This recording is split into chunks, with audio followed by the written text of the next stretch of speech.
बिस्मिल्लाहिर्रहमानिर्रहीम अल्हम्दुलिल्लाहि रब्बिल आलमीन वस्सलातु वस्सलामु अला सय्यिदिल अंबिया वल मुरसलीन अल्लाहुम्मा सल्लि व सल्लिम दाइमन अबदन अला हबीबिका खैरिल खल्क़ि कुल्लिहिम व अला आलिहि व अस्हाबिहि बारिक वसल्लिम। अल्हम्दुलिल्लाह, एक बार फिर हम आपके दरमियान मौजूद हैं। हमारा सिलसिला है सिलसिला इस्तिखारा, जिसमें हम अल्हम्दुलिल्लाह रब्बिल आलमीन आपके सवालात के जवाबात यहाँ भी देते हैं और आपके ख़त के ज़रिए आपके घर तक हमारा इलाज पहुँच जाता है। आज एक बार फिर हम आपके दरमियान मौजूद हैं। फैज़ान रमज़ान से हम आपको रोज़ाना कोई न कुछ सुना देते हैं ताकि हम रमज़ान की कमा हक़ बरकतें हासिल करने वालों में शामिल हो जाए। काश बहुत खुश नसीब वो लोग हैं कि जो रमज़ान की बरकतें पाने की तमन्ना रखते हैं। अल्लाह करे उनमें से आप और हम सब शामिल हो जाएं, क्योंकि ये तो हमारे नबी का फरमान है ना कि अगर तुम्हें पता चल जाए कि रमज़ान में क्या है तो तुम तमन्ना करोगे कि पूरा साल रमज़ान रहे। सुभान अल्लाह, क्या बात है! पूरा साल रमज़ान रहे, पता चला कि पूरे साल रोज़े रहे। इतना बड़ा रमज़ान का फैज़ान है। आइए सुनते हैं। अल्लाह ताला ने हज़रत मूसा अलैहिस्सलाम से इरशाद फरमाया, मैंने उम्मत मोहम्मद सल्लल्लाहु ताला अलैहि वसल्लम को दो नूर अता किए जो दो ज़रर, दो अंधेरों से बचाएंगे, एक नूर रमज़ान और एक नूर कुरान। और फिर अल्लाह के नबी ने अर्ज़ की, या अल्लाह वो दो अंधेरे कौन कौन से हैं? तो फरमाया, एक कब्र का अंधेरा और दूसरा क़यामत का अलमान वल हफीज़। 50,000 साल का दिन है क़यामत। और कब्र वो तो सामने खड़ी है, तन्हा, अकेला, और उसमें जहाँ जन्नत का बाग है वहाँ दोज़ख का गड़ा भी है। घुप अंधेरा होगा। अगर आप और मैं कितने खुश नसीब हैं कि रमज़ान के शब रोज़ पा रहे हैं, और ये आपको पता है कब्र में इंसान बिल्कुल अकेला होगा, और ये पता है कि कब्र में सांप बिच्छू भी हैं, कब्र में भड़कती हुई आग भी है। इतने बड़े अजाब से बचने की फिक्र नहीं करनी चाहिए? बिल्कुल करनी चाहिए। तो बस रमज़ान से फ़ायदा उठा लें, कुरान से फ़ायदा उठा लें, कसरत से कुरान पाक की तिलावत करें, तरावी में कुरान पाक सुनें, कुरान पाक की तिलावत करें, और रमज़ान के रोज़ों को कमा कऊ तक़वे के साथ गुजारें। इंशाअल्लाह ये रमज़ान हमारा यादगार रमज़ान बन जाए। क्या मालूम कि ज़िंदगी की आखिरी रमज़ान हो। और आखिरी रमज़ान की क्या बात करते हैं हम, हो सकता है इसी रमज़ान में हमारा किसी दिन भी हमारा सिलसिला ख़त्म हो जाए। खुद मेरे वालिद साहब का इंतकाल 14 रोज़े में हुआ। 15 शाबान को बीमार हुए थे, कुछ भी नहीं था, बिल्कुल हट्टे खट्टे थे माशाअल्लाह। लेकिन क्या हुआ, 15 शाबान में बीमार हुए और 1 महीने के अंदर रुखसत हो गए। तो ज़िंदगी का किसी को भरोसा नहीं है। इसलिए आइए इस रमज़ान से फ़ायदा उठा लीजिए, और रमज़ान के रोज़े, नमाज़ें, तरावियाँ, कुरान की तिलावत, इस पर दवाम रखें। अल्लाह ताला से दुआ है कि अल्लाह ताला हमें रमज़ान की कमा को बरकत अता फरमाए। आइए अपने सिलसिले का आगाज़ करते हैं।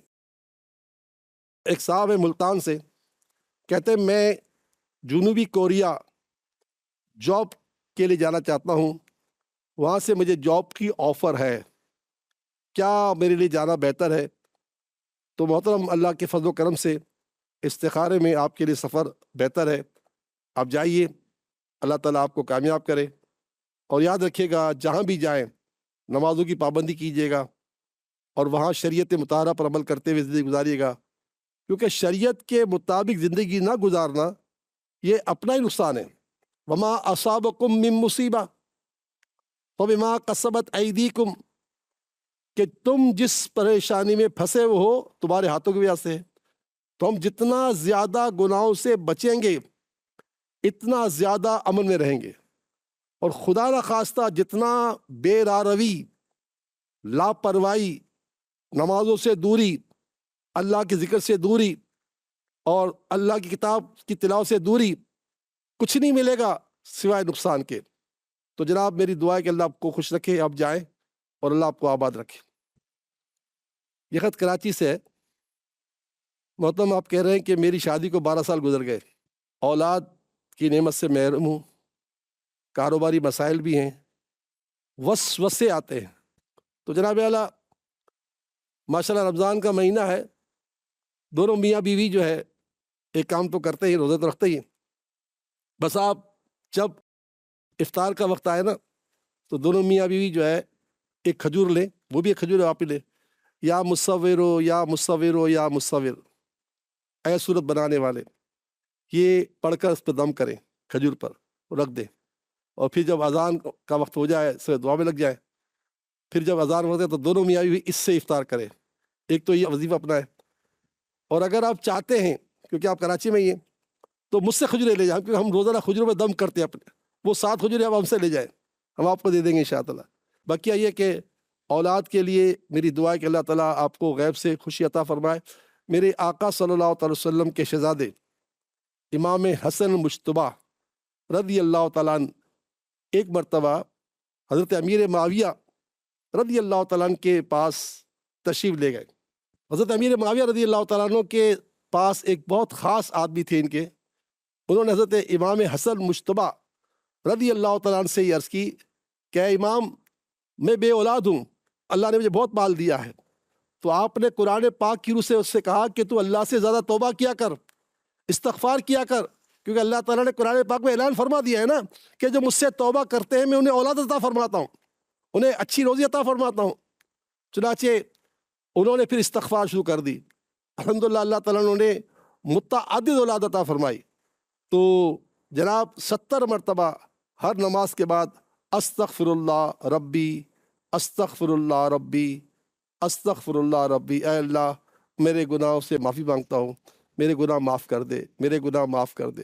ہو سکے تو آنسو کے ساتھ کہیں استغفر اللہ ربی، استغفر اللہ ربی، آپ بھی کہیں، آپ کی بیگم بھی کہے۔ یہ اولاد کا ایک بہت بڑا نسخہ ہے، اور یہ میرا نسخہ نہیں ہے، جس کا آپ نے کلمہ پڑھا ہے، جو ہمارا معبود ہے، جس کی کتاب ہمارے پاس قرآن پاک ہے، اس نے اس بات کی ضمانت دی ہے کہ ہم توبہ کرنے والوں کو بھی اولاد عطا فرماتا ہوں۔ تو میری دعا ہے کہ اللہ تعالیٰ آپ کو صاحب اولاد کرے۔ ہمارے سلسلے کا وقت اب ختم ہو رہا ہے، انشاءاللہ پھر کل ملاقات ہوگی۔ رمضان کی برکتیں آپ کو مبارک ہو، ہمیں مبارک ہو، آمین۔ السلام علیکم ورحمۃ اللہ وبرکاتہ۔